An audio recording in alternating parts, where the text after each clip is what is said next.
Every now and then, somebody will post, why don't marriages last like our grandparents' marriages did? And I think there have been so many answers about the changes in women's rights and the laws and how women have options and they have education and employment now. But I want to expand on that answer. I think it's a better question to ask why we even expect marriages to last when the institution of marriage has changed very little in 400 years. Marriage as an institution is failing a little more every day, and it's going to become rare. It's time for it to become rarer. Patriarchal marriage was really never about love and partnership. It was contracts, optics, forced submission, an incentive for men to work hard, social validation, and free labor. It was bondage made sacred, the union of the wealthy, the creation of a pure and legal line of succession and inheritance. Marriage was for the rich, the powerful, and the titled. For the respectable but impoverished, it was a way to secure a future. It was the result of societies that had been colonized and replaced female choice with female duty, replaced female autonomy with disenfranchisement. So romance as we know it, with the poems and the songs and the flowers and the, nice little gatherings and things like that, was created in the 1600s as a way for poor men, knights, to get women to work against their own financial interest in the search for pleasure, attention, and butterflies. Love at that time was seen by society as dangerous, unpredictable, foolish, impractical, and childish.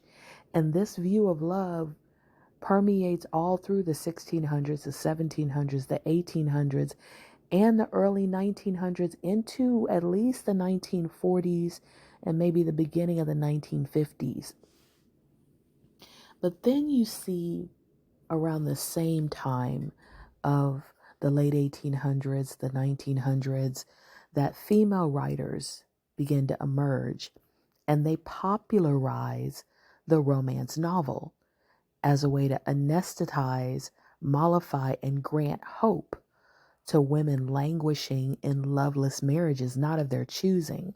So then we get this heroic archetype of the brooding man who's only, released into his romantic side by the right woman coming into his life. And now they have this romantic and passionate love that changes him, changes her, and they just fall in love and live happily ever after, right? And women, these women writers, begin to be able to become financially independent and ironically escape marriage through writing about romance, especially if they included a little spice.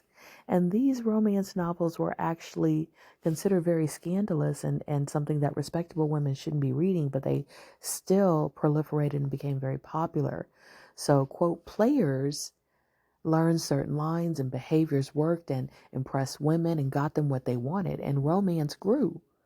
And then companies in the early 1900s and, up into the modern day, they seized romance as a way to drive sales.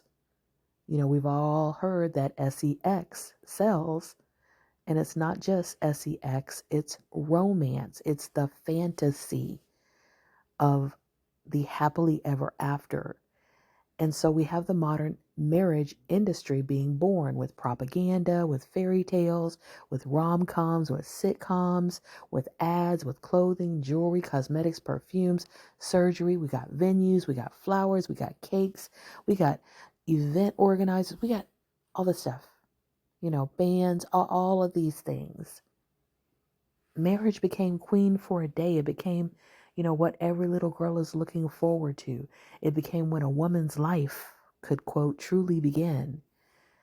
Patriarchal, commercialized, capitalistic romance with a healthy dab of fear of missing out angst made it seem like everyone, not just the rich, powerful, and respectable, should get married. Well, those marriages are often horrible for women. It was only the money connections and status that made a lot of marriages bearable.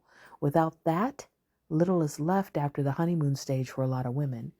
So the entire foundation of marriage is the problem. In fact, no-fault divorce becoming legal dropped the female unaliving rate by 20%. And men disappearing or dying of food poisoning or all the young widows, yeah, all those dropped too. Given its history and how many marriages actually play out, it's surprising that any last as long as our grandparents did. And hopefully those that are lasting are the 40% of marriages that are statistically healthy. The bonds of shame that tied our grandparents and parents to staying in toxic marriages fade more daily. And most people care only a little what others think about whether they stay in their marriage or get divorced. So lifelong marriages are going to be rarer and rarer. And I think that's a good thing. So please like and share this, subscribe.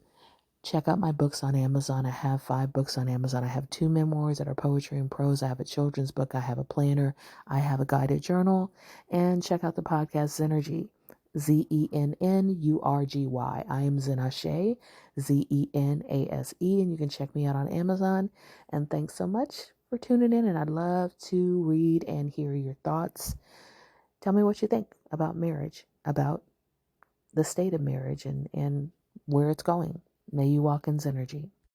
Every now and then, somebody will